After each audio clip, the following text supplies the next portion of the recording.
good Sunday morning. Welcome into the Sports Source. Happy to have you with us today. We're going to be talking about Cuonzo Martin's contract, where that stands, what happened this week, what's going to happen in the next week or two. We're also going to talk Tennessee football a little bit as we near the orange and white game. Where do things stand with the quarterback situation, offensive line, defensive line, that kind of thing? What is the most positive aspect coming out of spring practice so far? We'll discuss that. Also going to show you where does Tennessee rank as a program nationally. We'll discuss that. There's been a lot of debate the last few weeks about going out and getting other coaches if Cuonzo left. Where does Tennessee rank as a program? We'll show you some numbers that are pretty interesting. And also, we're going to launch a new segment called the Sunday Social, where you are able to tweet us and we will answer a couple of your questions on the air. We got the questions already lined up for today. We'll answer your questions. Started all with this first segment brought to you by our good friends at Nova Copy. And folks, if you have any kind of business need at all, they have an answer. Copiers, wide format printers, they carry equipment to do car wraps, signage, even 3D printing and 3D scanning. So if your business needs that type of equipment, this is the best group to call. Benny Malakote and his team do a fantastic job, and I want to thank you. I think they've already gotten 2 or 3 people just from watching this show, and they've only been on about a month. So thanks once again for supporting our sponsors, and I think you'll be glad that you did. The other thing, if you're a small business owner or wanting to start a small business, for example, let's say you want to start the car wrap business, and you see all these cars around town that have logos on them. Well, this is the group to go to help you start your business. Nova Copy. We'll be telling you more and more about them over the months to come. We're happy to have them on the Sports Source. All right, happy to have this crew on the Sports Source. Jimmy Himes back with us this week, of course, from the Sports Animal, where he does sports talk every day, Monday through Friday. Mark Pankratz, the first person in our show's history to break the tie rule. And because of that, you're not welcome back next week. Right over here, this guy, Mike Strange. It's been so long since we've seen you. You've been out on the road. It's been so long since we've seen you. I think the last time you were here, you looked like this. Right there. You knew I was going to do it. No, I didn't. I told you I was going to do it. I warned you. Now, what year was that? I mean, what high school was that? Where did you go to high school? That was the Franklin County Flyers in Frankfort, Kentucky. Now, I saw Ben Fredrickson of the Sentinel tweeted that thing out. Were you the leading scorer on your team? No, not quite. Oh, okay. Chuck Cavalier sits next to you. Chuck, of course, you can find him anywhere. Mike, I should say, Knoxville News Sentinel, been doing a good job following the Vols. Chuck, you can find him Golf News for Tennessee, Golf News of Tennessee, those who want to get up to date on the links. All right. Last Sunday and Monday, it looked and sounded from all corners like Cuonzo Martin would leave for Marquette. Tuesday after midnight, he pulled his name out shortly after midnight when everybody thought it was going to be finalized. Instead, this word comes out that he's not leaving. There's word that Buzz Williams, the former Marquette coach, was one of a few people to tell him, you don't want that job. Then by the end of the week, it turns around and there's a new story out there that he really never had an official offer at all. Mark, you coached over there. You were on the staff. Your thoughts on what really happened this week with the Cuonzo Martin Marquette thing? Well, obviously none of us know. I do believe that he did have an opportunity to go to Marquette. The people that playing up in Wisconsin and knowing some people around that program, that community, I think they thought it was done. I went to bed and I thought it was done. It wasn't until trying to soothe the screaming six-week-old at 3 o'clock in the morning scrolling through Twitter that I saw that he turned it down. And I just think the insecurities within that athletic department, having an interim AD, a new president, I think that scared him away, and he's confident in what he's got coming back here.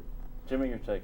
I think the same as Mark, and I think the Buzz Williams thing is a factor. I think he did talk to Buzz Williams, and here's a guy that takes, a $500,000 cut and pay to leave Marquette. Right. There's a reason, and I think that probably influenced Cuonzo Martin a little bit. I don't know that an offer had necessarily come from Tennessee at that point. I think there were discussions with Dave Hart, but I don't think the offer and all that came about until later. So I think he did.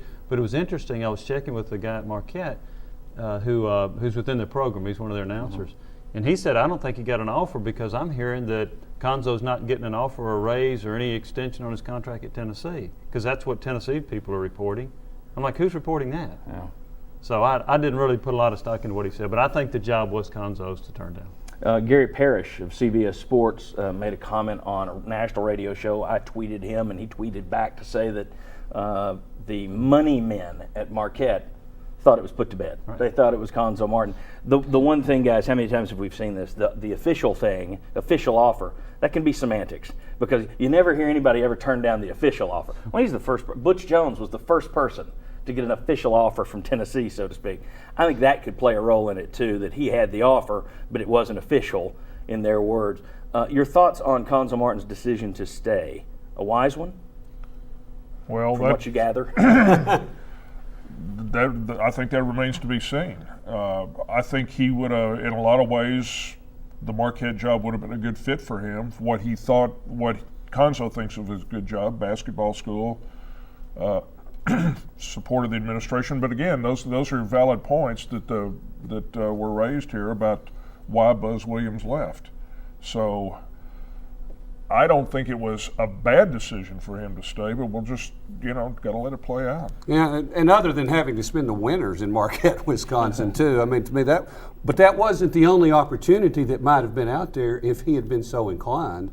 As we had heard, I mean, it was his best time to check the landscape and see what's out there, and I think he just decided he'd just as soon be at Tennessee. Well, I think it's a good decision if our fan base can get behind him, move past the Bruce Pearl thing, and take this guy for what he's been. And like we talked about, having more wins than Billy Donovan in his first 3 years, getting to a Sweet 16, not having off-the-court issues. If the fan base can get behind him, then it is a great decision. Well, we talked about it last week that if you look at his resume, you're more than likely, everyone was kind of, when it looked like he was going, there was this thought that, I'll go get Archie Miller from Dayton. And you put the resumes side by side, who's got the better resume? Cuonzo Martin, easily. I think when you look at what he's done, he takes over a bad Missouri State product, improves it his second year, third year he wins the conference. Comes to Tennessee, takes over a mess that no one else would take. Second year, gets another win up to 20. Third year, goes to the Sweet 16. I look at it and I think you've made an investment in a solid coach. The problem is, how much of an investment are you making? You still haven't heard anything.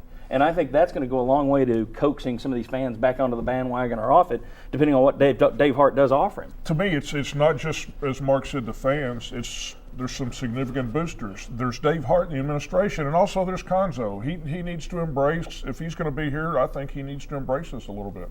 I think that's probably a good point. I think maybe, you've seen he lets his guard down behind the walls. Mm-hmm. You do not see him taking photos, the selfie thing where he's joyous with his players. They need someone in marketing over there at UT to try and coax him out of that shell and show some more of that. They try to coax him, but he doesn't have to be Bruce Pearl, but just a little bit more of that personality, I think. Well, and he can improve in several ways too. I mean, just like the fan base, or parts of it can improve. And I think we saw that. So we saw a coach that was just mainly going to do the Big Ten style, no zone, work in a 1-3-1. It was very effective. We saw some of the emotion on the sidelines in the tournament games, especially at the end, that fans have been saying, where is that? So I think you've got reason all the way around to be excited about that. What's going to be tough, too, and what Mark's pointing out, if the fan base gets behind him, yes, but will they? And if they're not very good next year, you're going to have some issues with that. And also a lot of fans, they've made up their mind. They don't want to change their mind. That's the next segment. We'll talk about that in the next segment. Whole next segment. Let me ask you this, though. What should Dave Hart do? What has Cuonzo Martin earned? I think that an extension that would give him a 4-year contract, I think for recruiting you have to go there. I think about $1.8 million a year. Now, whatever the buyout is, the buyout can be whatever Dave Hart and Cuonzo Martin, their lawyers agree to. And I think they both might want to drop it. I think they both might want to drop it a little bit. Yeah, the buyout will be the big thing, because that's how committed are you. Am I trying to keep you, or am I opening that door for another school to come in? I think he does deserve to get up into the 5th to 6th highest paid coach. That's what his track record's been, and he needs to get at least 2 years from a recruiting standpoint as well. You definitely deserve to be better than the 11th highest paid coach in the SEC. I mean, that's the bottom line. If it's the top 5, it's the top 5. My take, it would be good if Dave Hart came out and said, barring a complete and total utter cratering of the program next year's a pass. We're going to judge you on it. We're going to grade that. It goes in the mix. But let's see where we stand in 2016. Let's give the man 5 years. I'll tell you what, we'll come back, pick this up. We're going to talk more about the fan base, the split in the fan base, how vocal now folks have kind of dug in on both sides. We'll discuss that. Come on back on the Sports Source.